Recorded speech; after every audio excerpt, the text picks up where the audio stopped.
स्वागत है सभी का हमारे चैनल टेक विपिन गुरु में। आज हम लोग अध्ययन करेंगे माइक्रोमीटर और वर्नियर कैलिपर्स के बारे में। जितेंद्र सर बताएंगे किस से। तो जैसा कि सर ने बताया, आज हम पढ़ेंगे माइक्रोमीटर और वर्नियर कैलिपर के बारे में। इसके पार्ट और इसकी जो मेजरमेंट है, मेजरमेंट करने का तरीका क्या है, उसको हम विस्तार से देखेंगे और इसके एक एक पार्ट को विस्तार से समझेंगे। तो जैसे ये हमारा है वर्नियर कैलिपर। वर्नियर कैलिपर के कई भाग होते हैं। जैसे ये हमारी होती है मेन स्केल, ये वर्नियर स्केल होती है, ये होता है डेप्थ बार, ये होता है बाहरी जबड़ा और ये होता है आंतरिक जबड़ा। इस बाहरी जबड़े से हम क्या है, किसी ऑब्जेक्ट के बाहर की माप लेते हैं और आंतरिक जबड़ा से किसी ऑब्जेक्ट के अंदर की माप को लेते हैं। और यहाँ पे कुछ थंब स्क्रू लगा हुआ है, ये फाइन एडजस्टिंग स्लाइड है, ये फाइन एडजस्टिंग नट है यहाँ पे। तो चलिए करते हैं मेजरमेंट इसको। तो जैसे ये हमारे पास एक ऑब्जेक्ट रखा हुआ है, अब इसको हम मापते हैं। इससे हम लंबाई, चौड़ाई और मोटाई दोनों नाप सकते हैं। तो यहाँ पे हम पहले इसको यहाँ पे इस तरीके से फिक्स करेंगे यहाँ पे, और यहाँ पे हम देखेंगे कि ये जीरो किस रेखा से मैच हो रहा है। तो ये लगभग ये 26 है ना, 26 वाली रेखा से मैच हो रहा है। तो ये 26 mm क्या, ये 26 mm है। और वर्नियर स्केल में देखेंगे यहाँ पे कि कौन सी लाइन एक्चुअल में मेजर मतलब कि मैच कर रही है। तो यहाँ पे हम देख रहे हैं कि यहाँ पे ये 50 वाली रेखा यहाँ पे मैच कर रही है। तो 50 में हम 0.02 का क्या करेंगे, मल्टीप्लाई करेंगे यहाँ पे। तो 50 में 0.02 का मल्टीप्लाई करेंगे तो 10 लगभग 0.1 mm आ रहा है। तो ये लगभग 26 mm का डायमीटर है। इस ऑब्जेक्ट का डायमीटर जो है 26 mm है। इसी तरह से हम अंदर की माप लेना है अगर, तो इस क्या कहते हैं, इस जबड़े का उपयोग करेंगे, आंतरिक जबड़े का। मेजरमेंट करने का तरीका वही रहेगा। तो जो इसकी एक्यूरेसी है आपको समझ में आ गया होगा कि 0.02 mm है। और जो वर्नियर स्केल है, इसके मेन स्केल जो है, जो मेन स्केल है, इसके 1/1 mm के होते हैं। और जो ये वर्नियर स्केल है ना, वर्नियर स्केल के 50 भाग इसके 49 भाग से मैच करता है। इस तरीके से इसकी जो एक्यूरेसी आती है, ये 0.02 mm निकल के आती है। नेक्स्ट है इसी तरीके का हमारा ये डिजिटल वर्नियर कैलिपर है। इसमें हमें इसको ऑन करना होता है डायरेक्टली, और यहाँ पे हम किसी भी ऑब्जेक्ट को मापना है तो पहले 0 करेंगे, इसके बाद इसी तरह से हम माप पाएंगे। और सेम इसकी भी एक्यूरेसी होती है। और अगला टूल्स है हमारा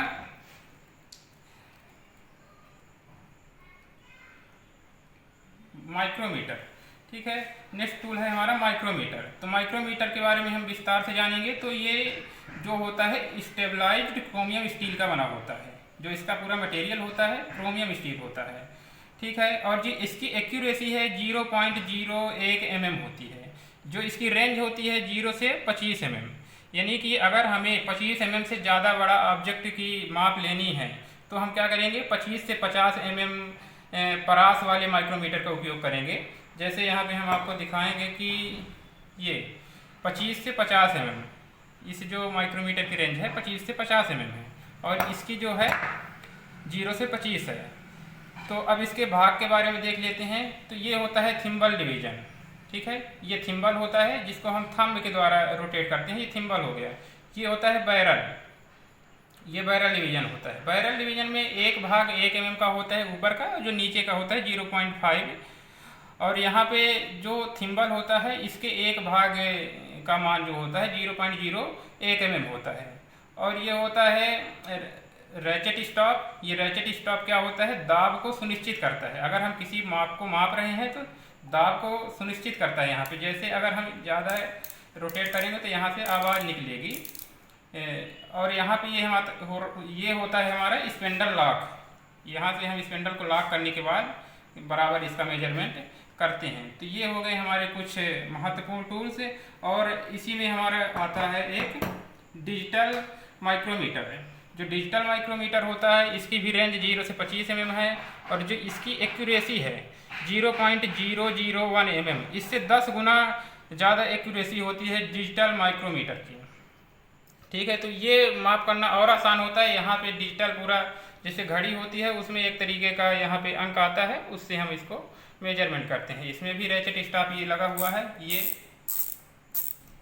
ठीक है। तो इस तरीके के हमारे बहुत सारे माइक्रोमीटर होते हैं अलग अलग प्रकार के। अगर हमें किसी थ्रेड को मापना है तो थ्रेड माइक्रोमीटर का उपयोग करेंगे, और अगर हमें किसी वायर की मोटाई मापना है तो हम इस तरीके की माइक्रोमीटर का उपयोग करेंगे जो नॉर्मल माइक्रोमीटर रहते हैं। आउटसाइड माइक्रोमीटर इसको बोला जाता है। कुछ माइक्रोमीटर हमारे इनसाइड होते हैं, और ये जो हमारा माइक्रोमीटर है ये ब्रिटिश माइक्रोमीटर है जो कि इंच में मेजरमेंट करता है। अभी हमने देखा था मीट्रिक माइक्रोमीटर जो mm में मापता है, लेकिन ये ब्रिटिश है। हाँ, तो नेक्स्ट जो माइक्रोमीटर है हमारे ये डेप्थ माइक्रोमीटर है। इस डेप्थ माइक्रोमीटर से हम किसी ऑब्जेक्ट की गहराई मापते हैं। यहाँ पे जो इसकी माप है, माप सेम होती है, मेजरमेंट करने का तरीका सेम होता है, कैलकुलेशन सेम होता है, लेकिन इससे हम क्या करते हैं किसी ऑब्जेक्ट की डेप्थ को मापते हैं, यानी कि गहराई मापते हैं। जैसे किसी शाफ्ट का चाबी घाट हो गया या किसी होल ब्लाइंड होल है उसकी गहराई मापना है, इस तरीके के कुछ ऑब्जेक्ट को मापना है। जैसे इस प्लायर में आप एक होल देख रहे हैं, अगर इसकी गहराई हमको मापना है कि क्या होगी गहराई, तो सबसे पहले हम इसको यहाँ से एंटी क्लॉकवाइज घुमा के इसको हम स्पेंडल को अंदर कर लेते हैं। ये स्पेंडल अपना इस तरीके से अंदर होगा अगर एंटी क्लॉकवाइज इसको हम घुमाते हैं, ठीक है। फिर इसके बाद हम क्या करेंगे, इस होल में रखेंगे। ये रखने का तरीका होता है इस तरीके का। अभी ये होल इससे भी कम है तो इसको और अंदर कर लेते हैं। कुछ जो होल है ये, हाँ, अभी ये सरफेस के बराबर आ चुका है। अब इसको हम यहाँ पे कर लेते हैं और हम इस रैचेट स्टाफ से रोटेट करेंगे। इस तरीके से रोटेट करते जाएंगे जब तक कि इस रैचेट स्टाफ से आवाज़ ना निकलने लगे। तो हम इसको रोटेट करते जा रहे हैं।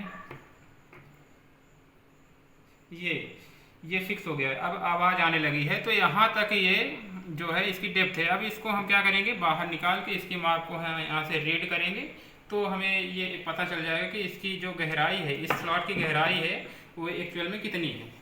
तो थैंक यू। इसी तरह मोर वीडियो देखने के लिए सब्सक्राइब करें हमारे चैनल को। विस्तार से इसी तरह के प्रैक्टिकली और थ्योरिकली पढ़ने के लिए जुड़े रहें विपिन टेक गुरु चैनल से। जरूर करें। धन्यवाद।